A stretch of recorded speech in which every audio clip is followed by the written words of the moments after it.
أشهد أن لا إله إلا الله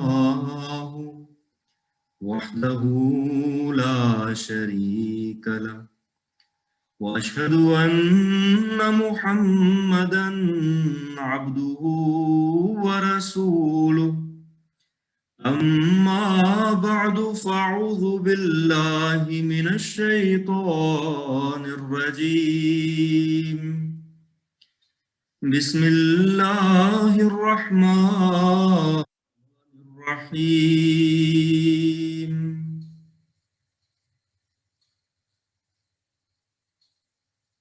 آج کے عنوان کے حوالے سے خاکسار حضور انور ایدہ اللہ تعالیٰ بن نصر عزیز کے خطبات میں سے بعض اقتباسات آپ کی خدمت میں پیش کرے گا۔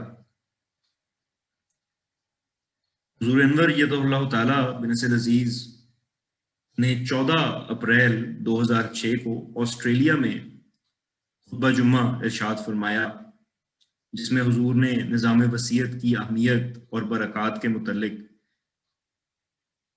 ہمیں توجہ دلائی۔ حضور اپنے خطبے میں فرماتے ہیں کہ حضرت مسیح موعود علیہ الصلوۃ والسلام فرماتے ہیں کہ مبارک ہے وہ جو کامیابی اور خوشی کے وقت تقوی اختیار کرے، اور بدقسمت ہے وہ جو ٹھوکر کھا کر اس کی طرف نہ جھکے۔ ملفوظات جلد اول صفحہ 99 جدید ایڈیشن مطبوعہ ربوہ۔ حضور فرماتے ہیں کہ پس آپ لوگ جو اس خطۂ زمین میں آئے، بہت سے اس لیے یہاں آ کر پناہ گزین ہوئے کہ زمانے کے امام کو ماننے کی وجہ سے اپنے ملک میں آپ پر زندگی کا دائرہ تنگ کیا گیا تھا۔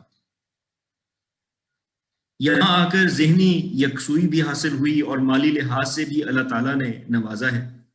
یہ سب باتیں اس چیز کا تقاضا کرتی ہیں کہ آپ اپنے تقوی کے معیار بڑھائیں، ہر لمحہ اور ہر آن خدا تعالیٰ کو اپنی ڈھال بنائے رکھیں، اس دنیا کی چکا چوند خدا کی یاد سے بیگانہ نہ کر دے بلکہ مزید اس کے آگے جھکنے والا بنا دے، اللہ تعالیٰ کے تمام حکموں پر عمل کرنے والے ہوں، اور اللہ کے رسول صلی اللہ علیہ وسلم کی تعلیم پر اور اسوے پر عمل کرنے والے ہوں، اور آپ صلی اللہ علیہ وسلم کے غلام صادق کی بیعت میں آ کر آپ علیہ السلام کی توقعات پر پورا اترتے ہوئے کامل فرما برداری دکھانے والے۔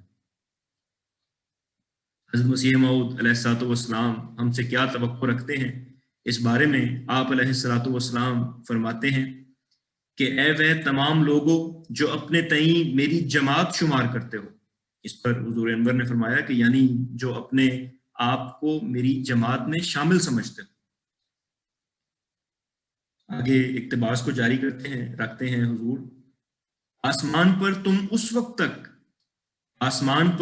تم اس وقت میری جماعت شمار کیے جاؤ گے جب سچ مچ تقوی کی راہوں پر قدم مارو گے، سو اپنی 5 وقتہ نمازوں کو ایسے خوف اور حضور سے ادا کرو کہ گویا تم خدا تعالیٰ کو دیکھتے ہو، اور اپنے روزوں کو خدا کے لیے صدق کے ساتھ پورے کرو۔ ہر ایک جو زکوٰۃ کے لائق ہے وہ زکوٰۃ دے، اور جس پر حج فرض ہو چکا ہے اور کوئی مانے نہیں وہ حج کرے۔ نیکی کو سنوار کر ادا کرو اور بدی کو بیزار ہو کر ترک کرو۔ یقیناً یاد رکھو کہ کوئی عمل خدا تک نہیں پہنچ سکتا جو خود تقوی سے خالی ہے۔ ہر ایک نیکی کی جڑ تقوی ہے، جس عمل میں یہ جڑ ضائع نہیں ہوگی وہ عمل بھی ضائع نہیں ہوگا۔ کشتی نو روحانی خزائن جلد 19 صفحہ 5۔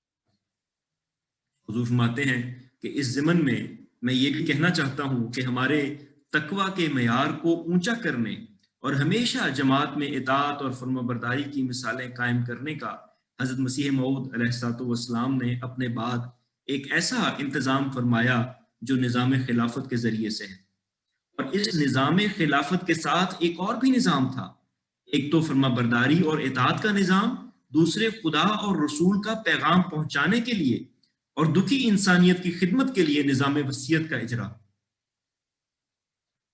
اور آج سے تقریباً 100 سال پہلے یہ اجرا ہوا تھا، اور یہ جو وصیت کا نظام آپ علیہ السلام نے جاری فرمایا تھا یہ اللہ تعالیٰ کے حکم کے مطابق تھا، اور اس نظام میں شامل ہونے والوں کے لیے آپ علیہ السلام نے بے شمار دعائیں کی ہیں۔